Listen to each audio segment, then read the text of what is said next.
ഇന്ന് എനിക്കൊരു കല്യാണ വിശേഷം പറയാനുണ്ട്. 3 വർഷം മുമ്പ് ഒരുമിച്ച് വർക്ക് ചെയ്ത ഒരു കുട്ടിയുടെ കല്യാണമാണ് കേട്ടോ. അവിടെ മാത്രമല്ല വേറൊരാളെയും കൂടെ കാണാനുണ്ട് കേട്ടോ. അങ്ങനെ 3 വർഷത്തിന് ശേഷം ഞങ്ങൾ വീണ്ടും കണ്ടുമുട്ടി. ഇവളാണ് കേട്ടോ. ഇവളാണെങ്കിൽ മലപ്പുറത്തുനിന്ന് കാസർഗോഡ് വരെ കല്യാണം കൂടാൻ വന്നതാണ്. അങ്ങനെ എത്തിയ ഉടനെ ഒരു സെൽഫി എടുത്തിട്ട് ഞങ്ങൾ പെണ്ണിനെയും ചെക്കനെയും കാണാൻ വേണ്ടി പോയി കേട്ടോ. താലി കെട്ടും കഴിഞ്ഞ് അനുഗ്രഹം വാങ്ങുന്ന തിരക്കിലായതുകൊണ്ട് ഞങ്ങൾക്ക് അങ്ങോട്ട് അടുക്കാനേ പറ്റിയില്ല. ഇന്നലെ യാത്ര ചെയ്ത് വന്ന് ക്ഷീണമുള്ളതുകൊണ്ട് ഒന്നും കഴിച്ചിട്ടില്ല എന്നാണ് കേട്ടോ പറഞ്ഞത്. അപ്പോൾ ഒന്ന് പെണ്ണിനെ കണ്ടിട്ട് വേണം നമുക്ക് വേഗം പോയിട്ട് ഫുഡ് കഴിക്കാൻ.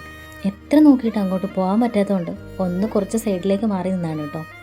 പിന്നെ ഇവളൊരു ബ്യൂട്ടീഷ്യൻ ആയതുകൊണ്ട് ചെറുതായിട്ട് പെണ്ണിനൊന്ന് ടച്ചപ്പ് ചെയ്യാറുണ്ടായിരുന്നു കേട്ടോ.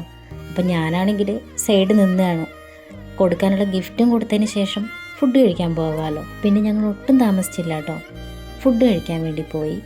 ഫുഡ് ഇവൾക്കാണെങ്കിൽ വിശന്നിട്ട് പറ്റുന്നുണ്ടായിരുന്നില്ല. കുറേ നാളിന് ശേഷം കണ്ടുകൊണ്ട് ഞങ്ങൾക്ക് കുറേ കഥകളൊക്കെ പറയാനുണ്ടായിരുന്നു. ഇവളെ മാത്രം കാണുന്നതായിരുന്നു കേട്ടോ ഞാൻ പ്രതീക്ഷിച്ചത്. പക്ഷെ അത് മാത്രമല്ല 2-3 ഫ്രണ്ട്സിനെയും കൂടെ കണ്ടിട്ടുണ്ടായിരുന്നു കേട്ടോ. പിന്നെ ഞങ്ങൾ കുറച്ച് ഫോട്ടോസൊക്കെ എടുത്തു. ഞാൻ എൻ്റെ വഴിക്ക് പോയി, അവരവരുടെ വഴിക്ക് പോയി. ഇനി എപ്പോഴാണ് കാണുകയെന്ന് പോലും അറിയില്ല.